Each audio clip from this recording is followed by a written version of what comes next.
Welcome to the final roundtable session that we have.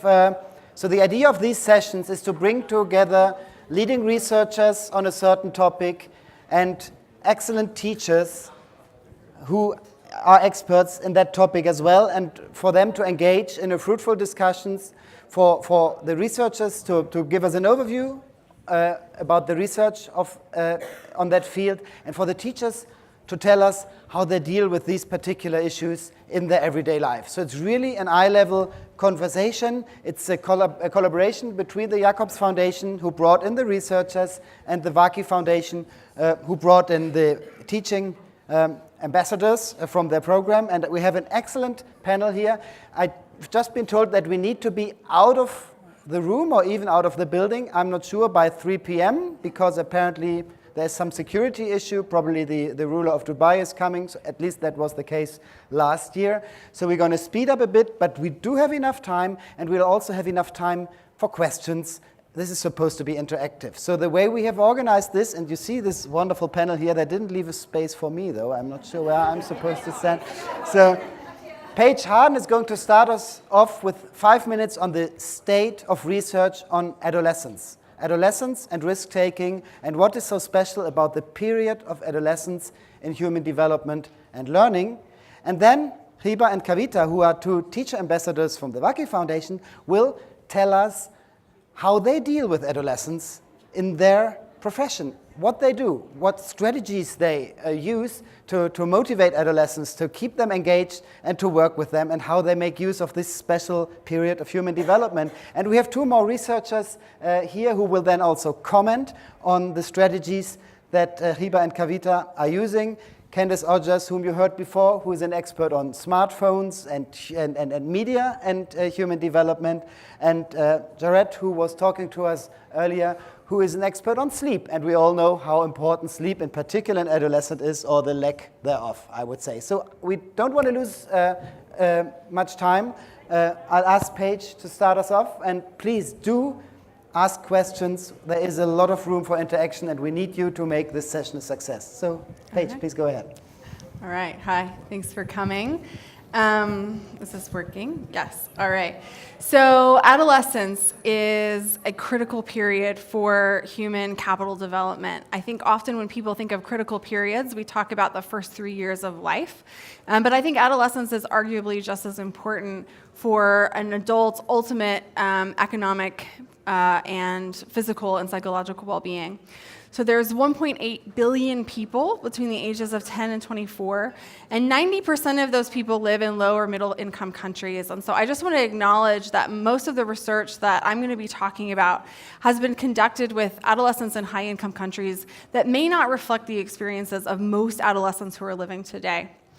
13% of 15 to 20-year-old people around the world are not in school or working. So there's a room for improvement here in terms of getting people into secondary education, into post-secondary education, into equipping them with the job skills they need to be in the labor market.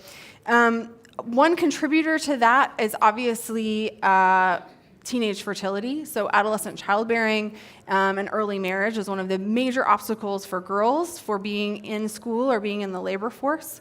And this lack of opportunity for economic employment or being in school can be a reason for migration, economic migration, and adolescents represent 12% of the world's migrant population.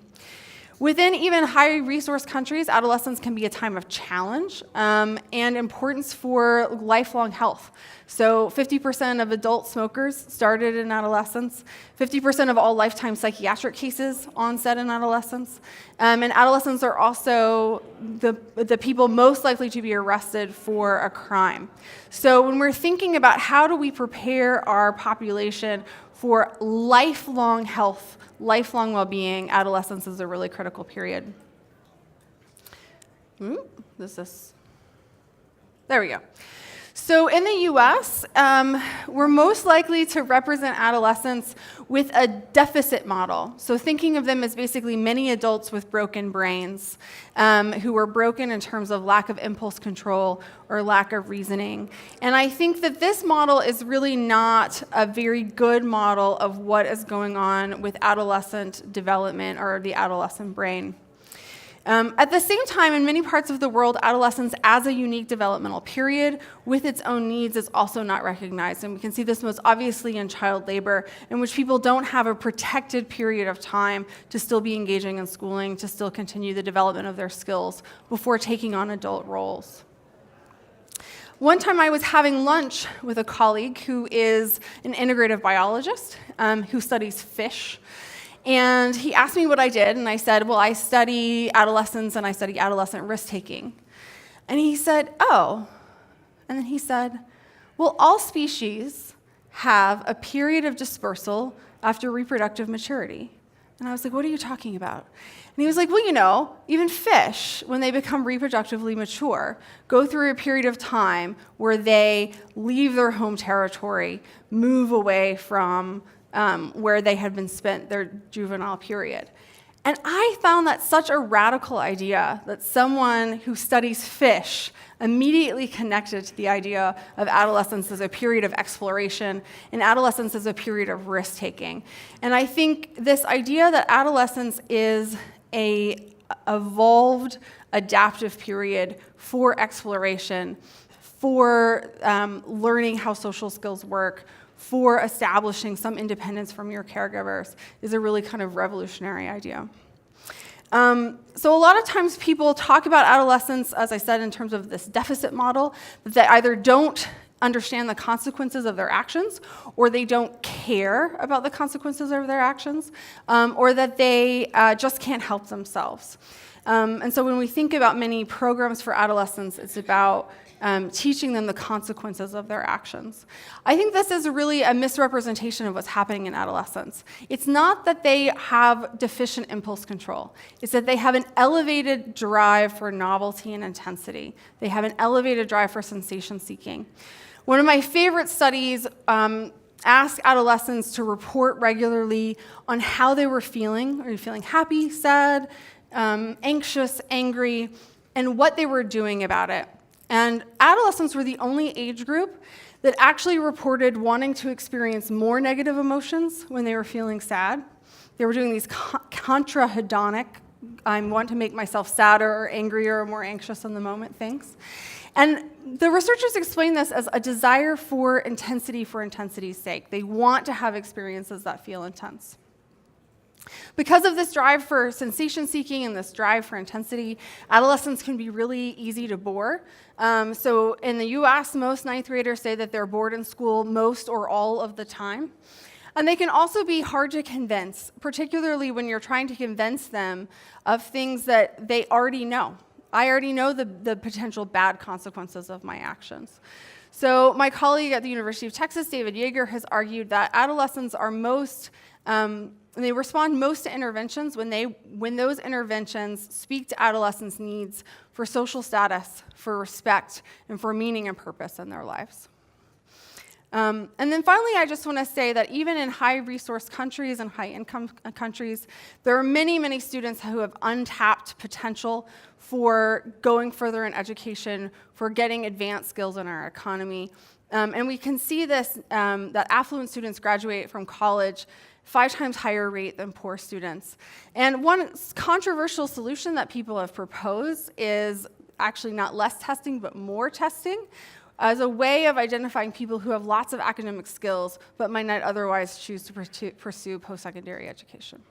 So that's a brief 5-minute overview of a very complicated period of life, and I'm interested to hear what people who are on the front lines of working with adolescents think about the research. Thanks. Thank you, Paige. That reminded me already of an earlier session we had with Glenn Wagner, who said that respect and belonging, those key categories are so important in teaching, and those are the things you need to sort of memorize and always remember when you're teaching. And Hiba is a prime example to tell us how this can work in practice. So please go ahead. Hi again.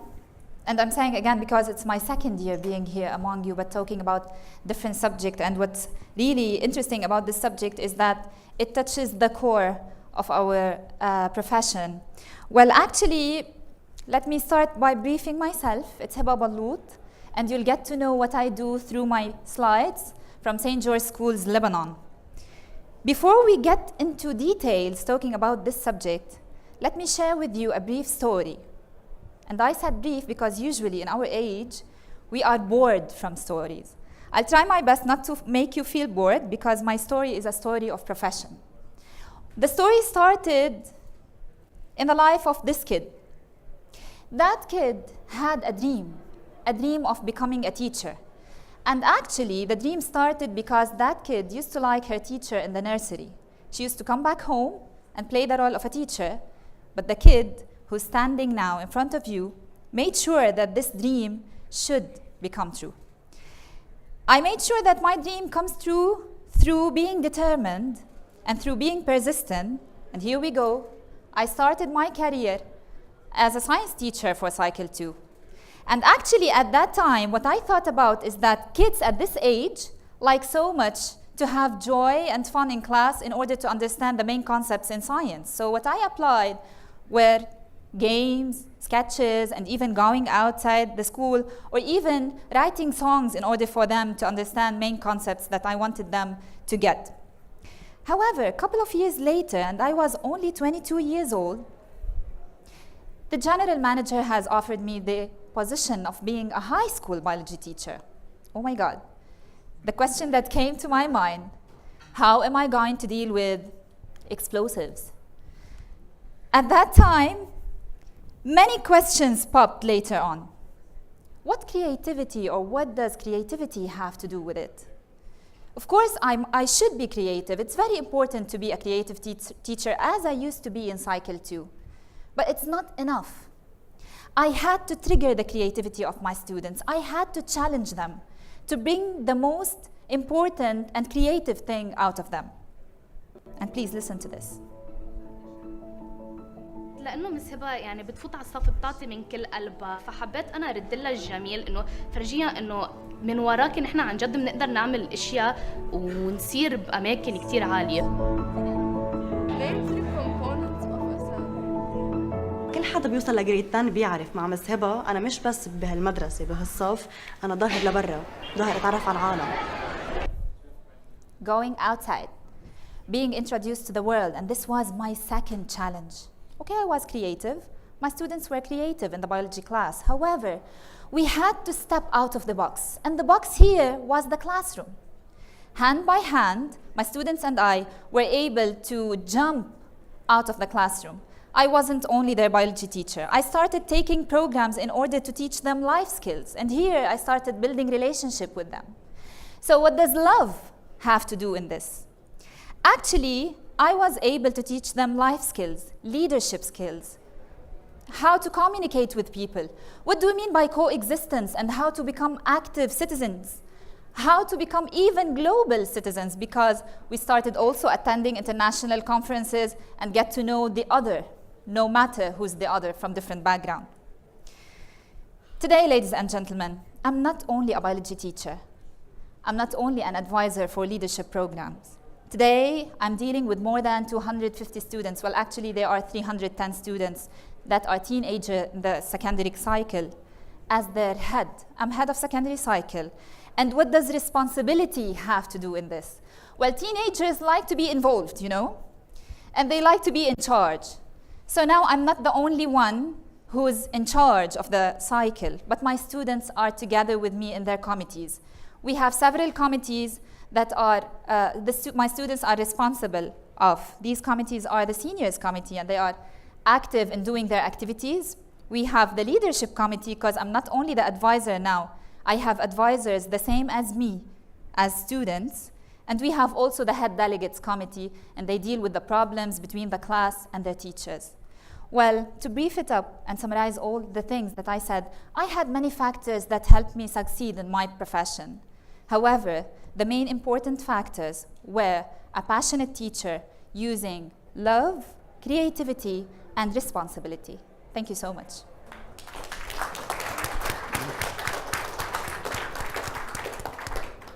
So are there any immediate reactions? I would have some, but I'm not the researcher on the table. Who wants to go first? So I think one thing that just stood out to me tremendously in both your story and how you've served your students is the unique period that adolescence offers for finding identity, right? It's the period of life where you find the passion that you care about. And to see you pay that forward for your students and to hear their testimony of the space that you make for them, I think is really powerful. And adolescence is that unique period where we discover who we are. It's what makes that second decade so fascinating. So it was so present in how your students were talking about you. So that's really exciting to see. Thank you so much. Anybody else? I have a question. My question is, you talked about responsibility. So you do give responsibility to these adolescents in your school, right? A lot of people would tell us that's the craziest thing to do. I mean, they don't think, they crash cars, they beat each other. So how does it work? And why does it work, do you think? You know, first of all, you had to be trusted, trustworthy from your administration. I had to convince my general manager that let's give some responsibilities to these students, let's try them. What if a student given leadership responsibilities among the group to train his peers on leadership programs, the same as he was trained by his teacher? Why not? Or in other terms, who's going to know more about their problems other than themselves? Who's going to express what they are feeling better than how they do it, you know? So giving them the chance to express themselves, giving them the chance to take decisions, and being supporting to them, okay? Trying to advise them rather than dictating to them what do they do. This is the main key into their minds. This is the main key to convince them. And as we notice in the research, it's hard to convince teenagers. However, if you give them some responsibilities, if you put them in charge of doing something, they'll feel that they are not children anymore. Okay, they are not adults 100%, but you are training them to reach the adulthood stage. Okay, great. My follow-up question would be, does it work with all of them? Or have you had cases where you simply said, there are particular adolescents, and we can't ignore that, with whom we can't do this, we can't, or would you say if you give them the chance, it'll work? Well, actually, I believe that each and every one of them is gifted in a certain way. If you give them the chance, they'll express themselves in a certain domain and in a certain field. I haven't expressed a case where a student wasn't able to express himself. And even if I do, I try my best just to give him a chance until he does, you know? Excellent. So I didn't have such cases. Wonderful, thank you so much. Let's move to India and let Kavita tell us about her approach. So I'm also a mother to a 16-year-old son who's doing IVDP. And you know what happens when the males come from school and then you go home from work and then you see your son on the iPad playing away, and there is PUBG and there is groups of outings, and then you have the real urge to do something, and then you say, okay, baby, I'm planning to do some work. Do you want to join me? So I guess as a teacher and as a parent, what I'm trying to say is that there are a lot of challenges you'll face while teaching adolescents. And one of the most important one is something called as peer pressure and competitions. Because when the child, basically you're seeing right now a photograph of a student talking, we have lots of students in a class, lots of questions are there, but they are like really worried. If I stand up and if I ask a question, is my friend going to laugh at me? And that, because of that fear of being laughed at, they have these questions which is just within them and they don't put it forward. And therefore the learning for that period has stopped for them. So that is one very important thing that I've been observing among students, especially among adolescents. The girls suddenly after 9th or 10th start becoming shy, and they feel very, very in a co-ed school, quite somehow, conscious about asking in front of the boys. So this is one thing. Another thing is competitions. There are so many competitions across. There's like, you have to come first. It's like grading and percentage. And therefore, the pressure gets too much on them from the home front and from the peer pressure. And therefore, that also acts on them tremendously. Another thing which I really observe a lot is a lot of mood swings. They're like, if you go into a class, they might like you or may they not like you. And you ask them, why do you not like this teacher? I don't know. I just don't like her. So they have the severe, strong likes and dislikes, and tremendous mood swings. They might just come in the morning, be in a very good mood, and then after an hour or so, they may just be down. So saying things like even a friend not looking at them affects them. So they have these things. One thing is like there's too much technology in their life. And we have students who come with mobiles, and we are teaching them. And then sometimes, they're looking at the mobiles, and you've just lost them. And how can you keep on updating yourself again and again in front of a mobile where things are changing so rapidly? So that becomes a very, very big challenge for us, especially when we're teaching 11th and 12th standard students. It's difficult to keep pace. So what are the strategies that I normally use? First of all, I make sure that I've updated myself on the technology. So if I don't know something, I ask my colleagues, like I was not very good at Instagram, and I asked Hebert, can you please help me with that?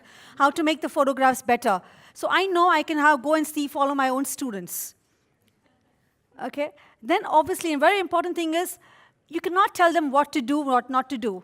You just can only ignite curiosity and passion. And this is my students out there. We had a STEM program, and I said, we have some very important people coming in, and would like your project to be at the entrance. Do you think you can do it? And they just looked at me, and they were my ISC students, 11th standard, and they said, can you give us some time? I said, definitely, get back to me. And they said, but if we do it, you have to give us complete responsibility. I said, go ahead. And actually, the program was so good, the director of Neuroscience Center who had visited, he recorded everything and took it back.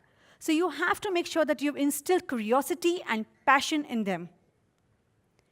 Very, very important. If you're talking to them, accept them as equals. If they have a perspective, hear them out. It's not that you're going to be right all the time. It's sometimes you are wrong and they are right. And having them as equals really, really helps, especially when you're planning events. And most important, that me time. As a teacher, when I enter the class, I don't always have to go and finish my portion and then instructions and all that. Sometimes I know that, I've finished a portion and they want some time to themselves. I say, okay, let's do something. What do you want to do?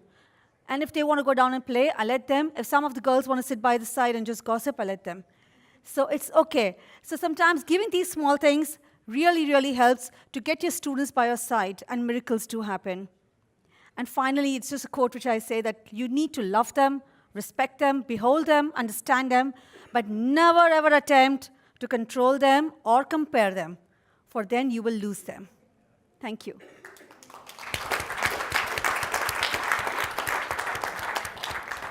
I heard a few things, I guess, that will resonate with people over. So for the mood swings, I think Paige can tell us something, and for the media, go Candace. So I think these are related. So I heard a kind of heightened emotionality, and with that comes conflict. So adolescents, we often have this idea, and some of it is true, of there's intense emotionality and conflict with parents and teachers. And one of the biggest sources of conflict is what you just hit on, right? So time on devices, and this hits a nerve with us as parents and educators, and we fight a lot to kind of get the devices out of hands. But one of the things you said, which was really brilliant, was how you've gone to HEVA and said, how can I join them in the spaces where they live and exist? How can I go and find opportunities there to kind of follow them and see what it is that drives them there? So can both of you tell us a little bit about how you've kind of innovated or went with adolescents to the spaces that they lead you? First of all, I had to step out of the theme as a biology teacher. I had to be their friend, their sister. I had to go into their age a little bit, putting myself in their shoes, So it wasn't, it wasn't easy to me, because I shifted my profession from being biology teacher into teaching them leadership programs like Model United Nations, negotiating, Model Arab League program, and then going to talk about coexistence and how our different religions or different backgrounds of different people is really important for us to have this amazing variety in the world. So it wasn't similar to the biology teacher as it is. Here they started thinking that Hiba is not a teacher anymore. She's a teacher, a friend, a sister, and with time they started, and thank God, fortunately, they started observing the role model in Hiba. They started having this trust towards me, and this trust has ignited their creativity in many domains. in the biology domain by doing many games. For example, if you noticed, games related to genetics, to whatever thing related to biology, or in being able to come up and make a speech, negotiating even in international conferences, because I was able to lead my students to the UN headquarters in New York. So this was really amazing. This was fantastic to them, to teenagers, you know. So one word that keeps coming to mind Yeah. when you're talking about both responsibility and respect is the word authenticity, because I think adolescents are so good at sensing when respect is not authentic, right? Sure. So they're very attuned to condescension or this deficit model. You're broken or you're not there yet. And then I also think in terms of responsibilities being authentic, because that gives real consequences. So it's not just consequences within the classroom, it's consequences of, well, someone else is coming and they're gonna see your work and they're gonna judge it. And then also authenticity in terms of novel experiences, right? So it's one thing to say, we're gonna do this new thing within the walls of the classroom. It's another thing to say, I'm gonna take you to the UN. I'm gonna take you outside of the classroom. And I think this desire for intensity is married to this desire for realness. And without that realness, I think adolescents are very, very attuned to that. Can I, you move to a role of a principal now, right? Yeah, I mean, yeah, it's sure. it's virtually impossible now to keep that relationship with all the 300 students you have at school, Yeah, right? true. And you probably also from time to time have to make tough decisions. Can you maintain, at least to some of them, that trust that you have built over time? And the second more concrete question for me would be, as a principal, you probably also have to decide how you deal with media or smartphones or phones Yeah, of course. in school. Yeah, of course. So did your experience as a teacher sort of influence the policy that you use at school, and what policy is it? So are they allowed to keep their phone? They are not allowed to keep their phones. They are not allowed to keep their phones. It's the policy of the school rather than my policy. I Okay. mean, yeah, this is one. But the question that you've asked, I mean, the relationship between my students and I that I've built for many years, for 12 years by now, I'm not going to say it changed this year, because one of the conditions that I put when I became head of the cycle, that I want to remain a biology teacher. I mean, I want to stay feeling this relationship and this interaction with the students. Okay, I'm still now only for one class for seniors, but the relationship is still there. The students who knew me before know who's Ms. Hiba. But of course, the students who see the principal in Ms. Hiba or the head of cycle in Ms. Hiba, they feel that she's more serious than the other Hiba, the one who used to be in the past, the funny one, the one who used to spread joy everywhere. Now, the thing is, I have my way. I mean, the interaction with the students is still there. How? I make sure at the early morning to come and talk to each one of them, at least with a good morning, The care that each student feels is the one that builds relationship. So I'm still with building relationship. I'm still with spreading love. Okay, I have my policy, and I have the policy that the school puts in order to apply, but I still believe that one of the important keys into teenagers is building a good, loving, caring relationship, This is the point. And even if I notice the absence of one of my students, and there are many, you're talking about 310 students, I just ask the second day, why were you absent, and so on. Because care is going to lead to such success in my profession. Excellent. Before we open it up for question, I also have a question to Kavita. You Yeah. talked about the me time, which is also us time, I get. Most of them are time, not yes, alone. for them just to be together with it's each us other. time. Now that us time or me time can also take place here, right? Yes. So if you want to be part of all the conversations that your students have in social media, how do you make sure that they also have their private spaces there? Probably they don't No, want I don't you go on to to them, actually, because it's not that I go and aggressively follow them or something. No, I know teachers who but, do. This is the background of my Because, questions, because they are afraid of being, No, I'm also heading the school, so it's not possible at all, because I have 3,500 kids. But the thing is that you know exactly the main students, your head boys and head girls and all those people, you're in tune with them, so you exactly know what's happening with the school around you also. And some of them will come and tell you that, ma'am, so-and-so student is posting so-and-so thing. And you go on the site and you check it out, and then you feel whether the child needs help or doesn't need help. And then you offer that support. So that's what we do. But not that aggressively I'll follow, no. No. And then me time is important for them. Actually, basically, they like to go down and play, and that's what we mostly allow them. Can I follow up a bit? We heard this brilliant work yesterday about differences or the lack of differences in ability in math between Yes. boys and girls. And you touched on a number of important issues in terms of girls' confidence and this desire to get girls into STEM more globally. So can you talk a little bit about strategies used in the classroom to kind of allow girls to reach their full potential? Yeah, so I guess, first of all, I think in India, anyway, it's very, very science-oriented. We are very much maths and science-oriented. And we do have a choice in the 9th and 10th standard to drop science, and that happens at times. But what we do is in the lower classes, the middle classes, we always have every year a STEM programs where we ensure that every child has to participate. Every child has to present. So it does not mean that only a girl is going to present. It has to be a boy, girl, both of them. Mandatory presentation for all the students. And that's how we've ensured that this entire interest for STEM subjects never go down. We worked with a pretty famous NGO in Colombia, Fútbol con Corazón, do you know them? So they play soccer, but the only person who is allowed to score a goal are the girls. So the boys can do everything, but the end, they have to give the ball. It's really, it's great. Not so evidence-based, but it's heartwarming. If there's nothing else here, so I promised you half an hour of question time, and there is half an hour of question time. So there are 2 microphones, and we go to Turkey first, I guess.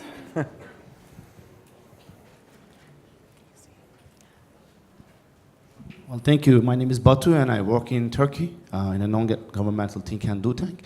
Here, you mentioned being perceived as a sister and a friend. My question is whether we can actually be affectionate of children, gain their respect, but remain as adults, as fathers and teachers and mothers, and not necessarily really be obliged to be their sister or friend. Yeah.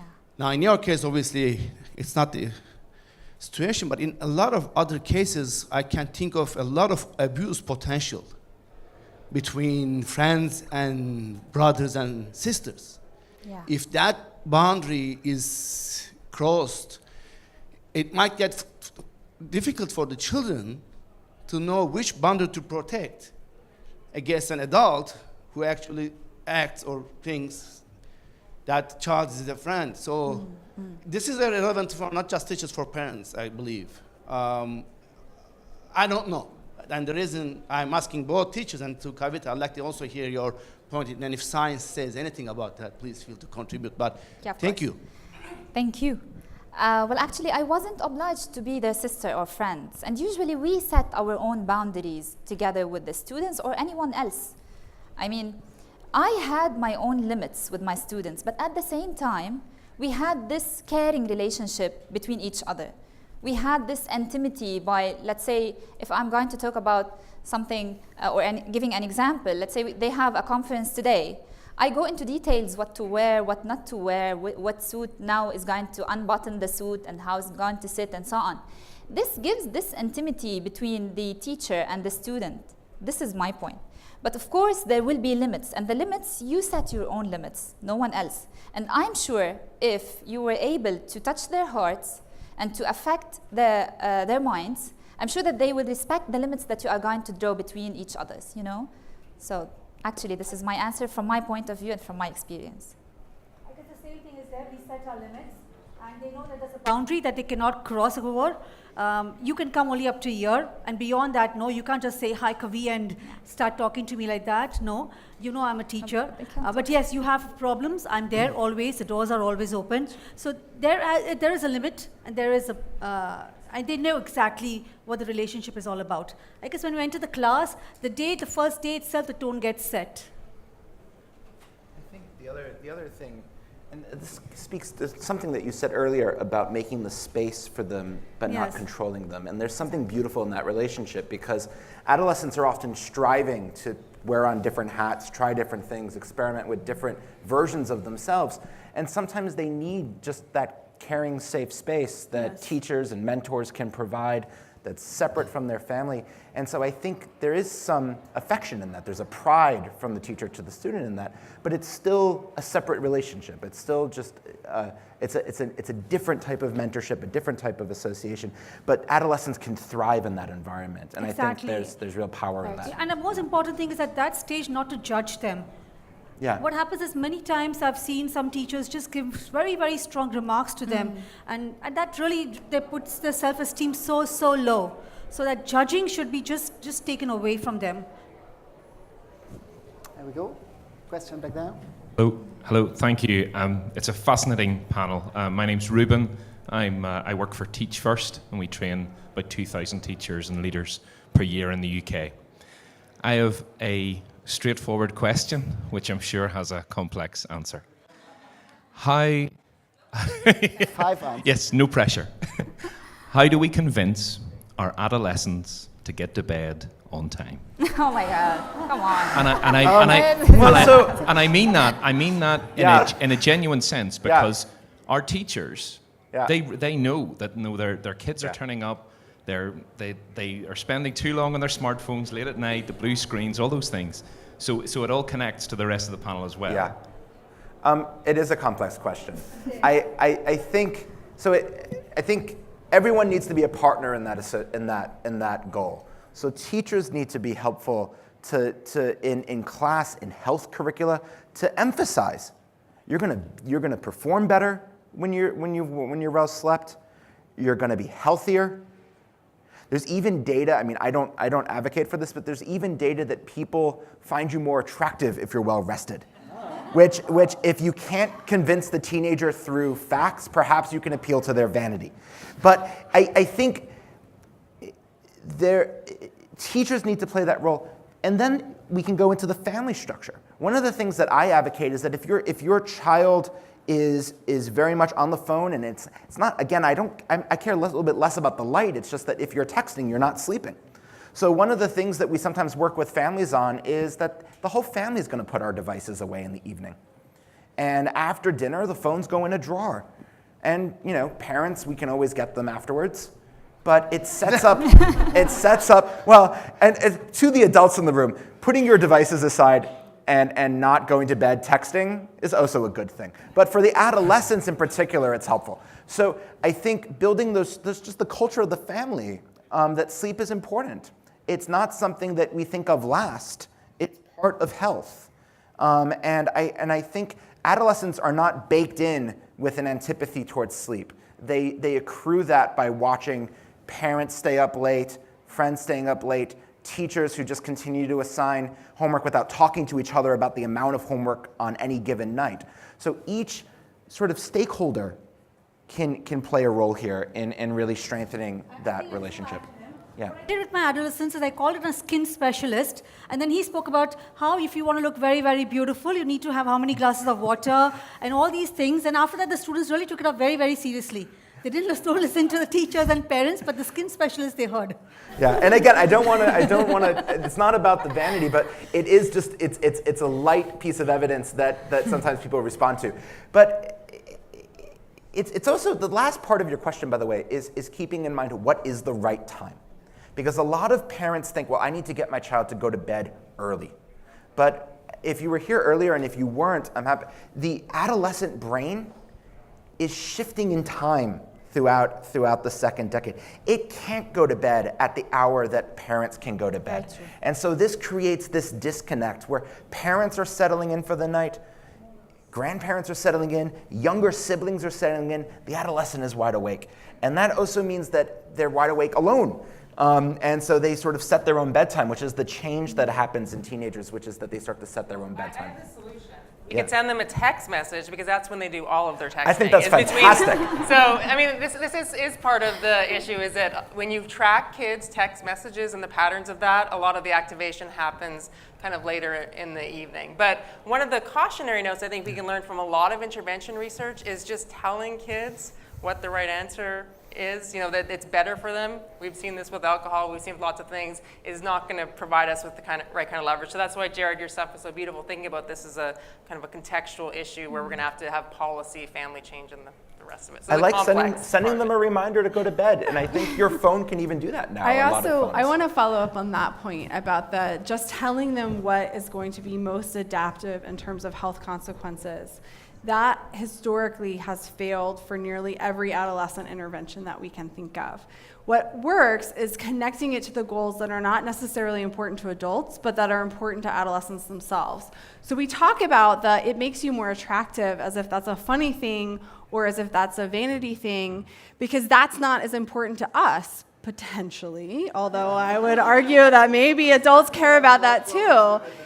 But if you think about the fact that one of the things that's most important about adolescence, one of the things they're most attuned to is social status. What feeds into social status, who has the most social status, and also respect for their goals as adolescents separate from adults. So to the extent that you can tie sleep into how am I doing something that is esteemed within my adolescent circle, like the best soccer players at my high school get a lot of sleep, or the most attractive people in my high school get a lot of sleep, that's going to be much more effective than it's going to make you less cognitively skilled in 5 years.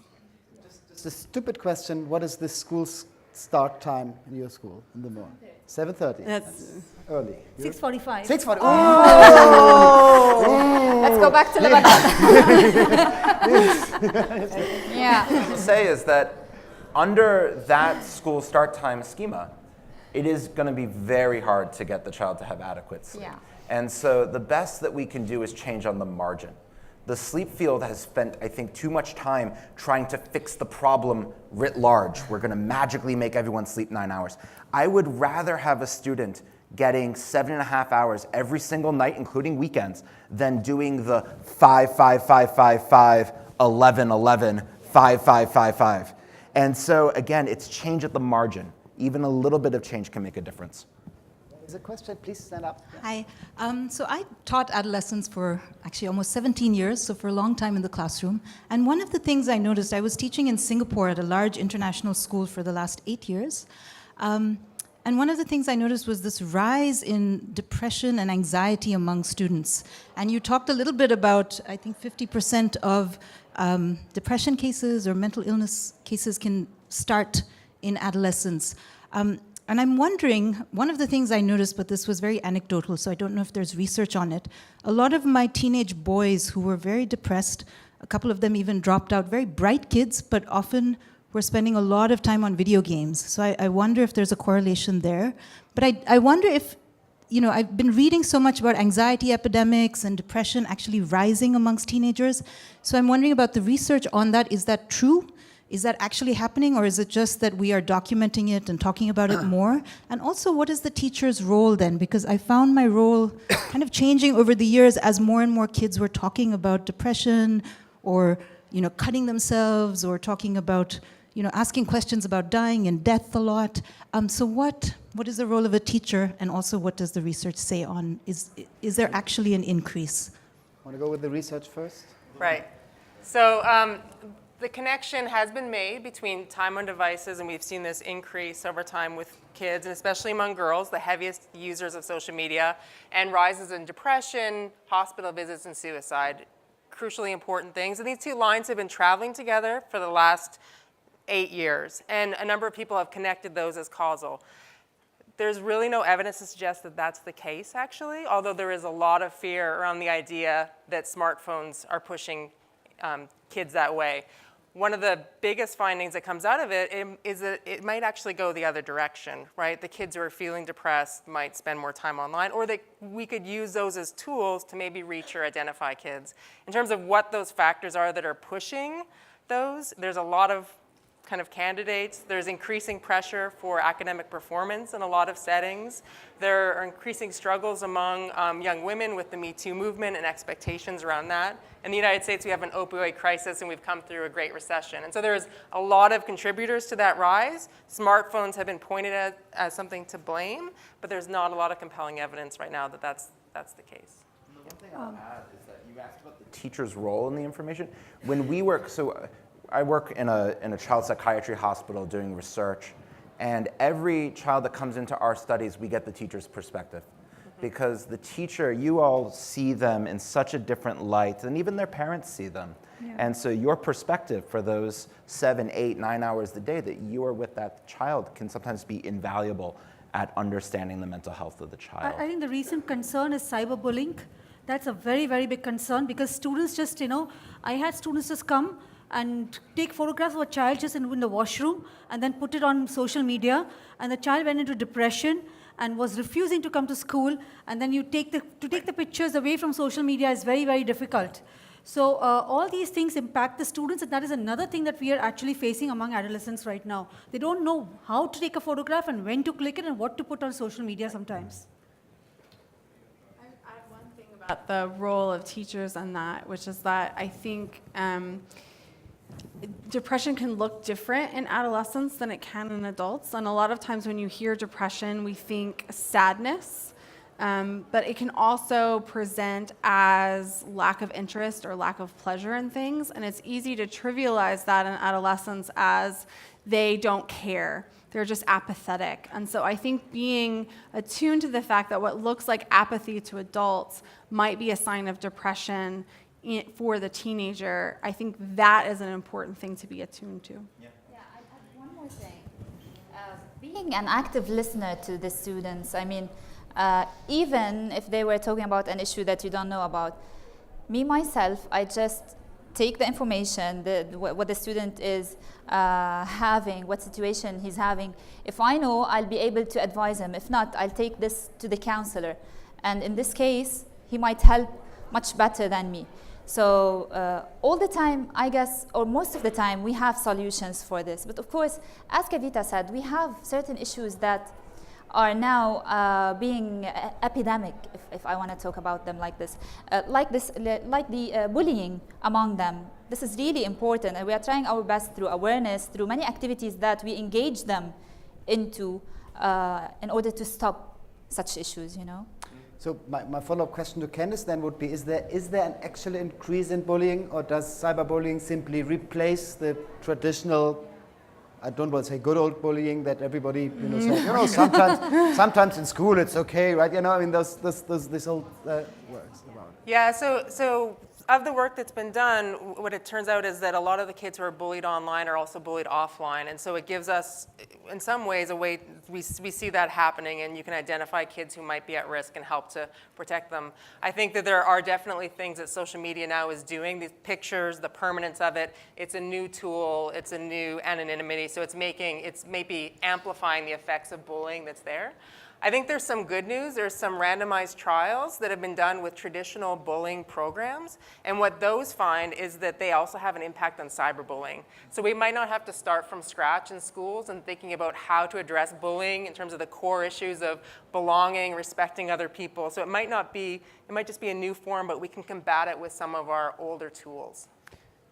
And to Paige, is there an actual increase in depression in this age group, or are we just better at diagnosing things that used to be normal, that used to be termed as normal mood swings or something like this? So that is somewhat controversial. I mean, I think reasonable people might look at the literature and disagree. I think that yes, there has been an increase, and I think one factor that's potentially overlooked in that's potentially tied to the increase in anxiety and depression is that the age at which adolescents go through puberty has been dropping. Mm-hmm. And to many, to some degree, that increase from childhood to adolescence that you see in risk for depression and anxiety isn't so much tied to age as tied to their stage of pubertal development. So I think thinking about their mental health as inextricably wrapped up in their physical development, and also some basic education about what to expect in puberty, not just in your body, but also how your emotions might change, is part of thinking about, can we be aware of what's happening between the ages of 10 and 15 for adolescents today? You come from two really different societies, and also non-European societies. Even teachers in Europe have trouble dealing with puberty and talking about puberty. How is it in your context? I mean, it's an essential part. Do teachers talk with students about it, and how are they able to do it? From an ignorant European perspective, and you probably pardon that, I'd be really interested in that. So we have a talk, we have experts come in, So we have gynecologists come in and talk to the girls separately and talk to the boys separately. So we do that with our grade 5 and 6 because now the puberty age is coming down every year. That also is something to see. So yes, we have these talks, and with the 8th standard students, we have talks on sex. So these things are something that we've been doing as an ongoing thing in our school. Lectures concerning this, but adding to the awareness lectures, such lessons are involved in the science curriculum. I mean, starting from grade 7, so the students are going to talk about this easily. And in addition to this, we have twinning programs with Denmark and with Sweden, so we are capable of just sharing the experience, talking about adolescence in the different zones, you know. So actually, we are trying our best to find out solutions for the problems that pop out from the thoughts of adolescents and the questions that they have in their mind. Excellent. I see questions here. Yeah. No, it should work. They pull it. Hi, I'm Francois, and this is a fantastic panel. Thank you so much. I have to confess, I'm a gaming addict myself, and some of the research that I've heard about, and you guys are obviously much more up to date, is that there's quite a lot of dopamine secretion when you play games, which makes it highly attractive. It's actually a safe environment if you think about it, so you can risk take, but you get reward.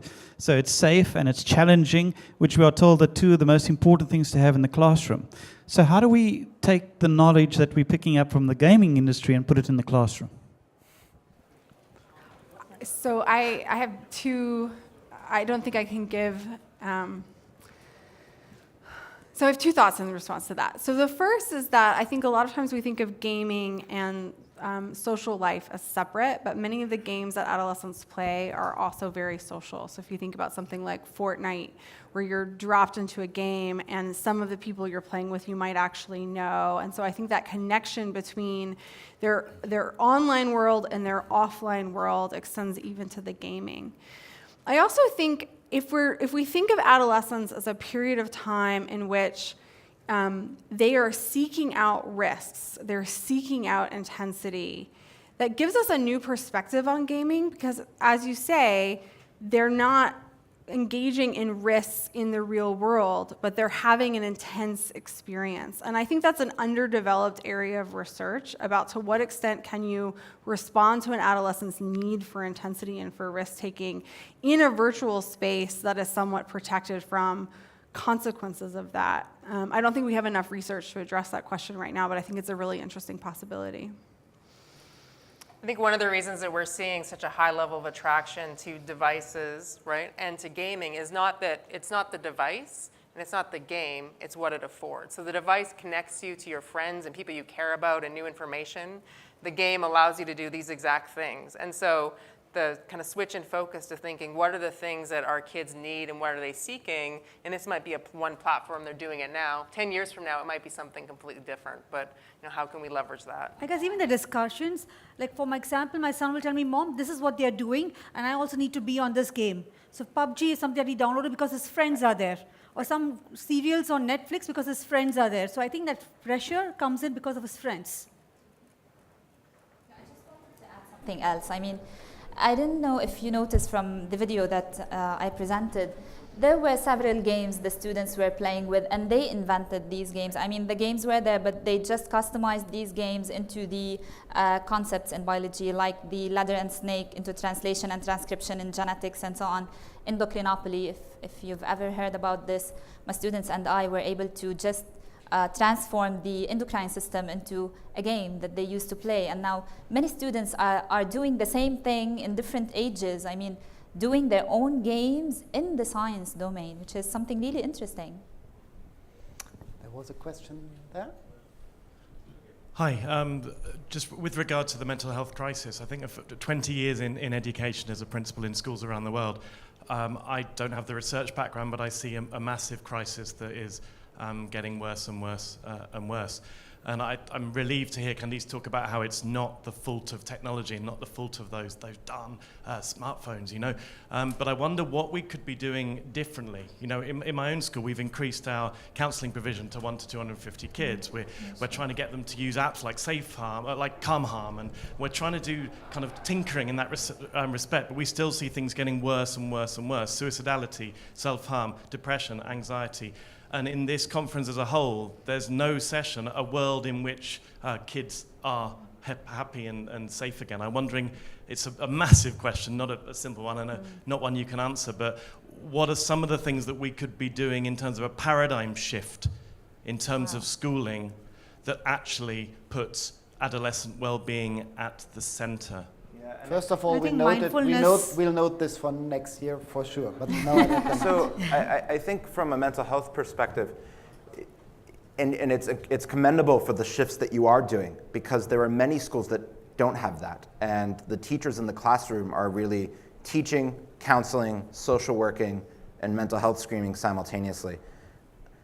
But I think there's a bigger push for making mental health on the same level of physical health in adolescence. And the degree to which we monitor physical health across child development grossly outpaces our screening of mental health. And it's even down to the access for mental health care that kids have. Kids, we emphasize going to a pediatrician physically, and oftentimes pediatricians either don't do a mental health screening or do a very shallow mental health screening. And some of that comes down to access, and there's data to show that if you embed a mental health practitioner in a pediatrician's office, there is buy-in from parents, there's immediate trust of that professional, there's buy-in from schools, and kids can get caught earlier in terms of mental health issues that may develop. So I think there's a lot of things we can do, not just in the school, but at a society level, for elevating mental health awareness in kids. There's a question. Okay. There's to you. I went to Safety School Summit, first summit in the United States. I'm also an educator, and I had actually in middle school 7 years. And just recently in our school, this is a new school to me, we learned that one of our students who went to another school committed suicide, so he passed away. And and I went and asked every teacher, do you know the student? They didn't know the student. So what we come up with from that summit is that we need to build that relationship. Social emotional learning should not be done just once in a classroom or once a week, but in every subject, and also giving a platform to students. The most powerful statement that came from that summit was the 3 students that came and did some talk, and how they were bullied in the school, and how they felt in the mental health also, they talk about that. So we decided maybe as a school, the entire school, the psychologists, the counselor, the teachers, we should all get together in this and try to find, and understand the students actually.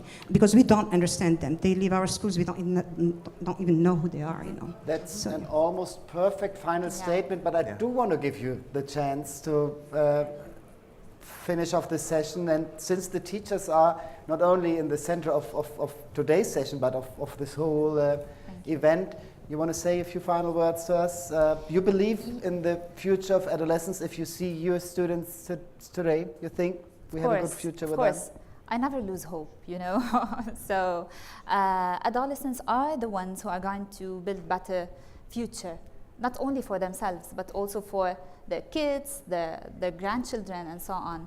So just give them the chance, believe in them, trust them, and be active listeners. This is all what they need. Relationship, build relationship with them. That's it. Thank you. I believe in them, and I feel that they are better than what we were. And they have so much of knowledge, which we did not have. We did not have that exposure. So let's just walk with them, and maybe they'll lead the path. Actually, today morning, those 10-year-old kids already showed that they're doing such fantastic work. We have a long way to go. Wonderful. 2 things I want to say. First of all, this was the first time that we have sort of partnered researchers with WACI Teacher Ambassadors, and I think it works spectacularly well. And I will personally I will personally talk to Vikas to make this something that is going to happen again, even at a larger scale, because that is exactly what we need. And we need it with these people, with the high-quality researchers and with the best teachers in the world. And I think, wow, if only I had teachers like this in my life. Thank you so much.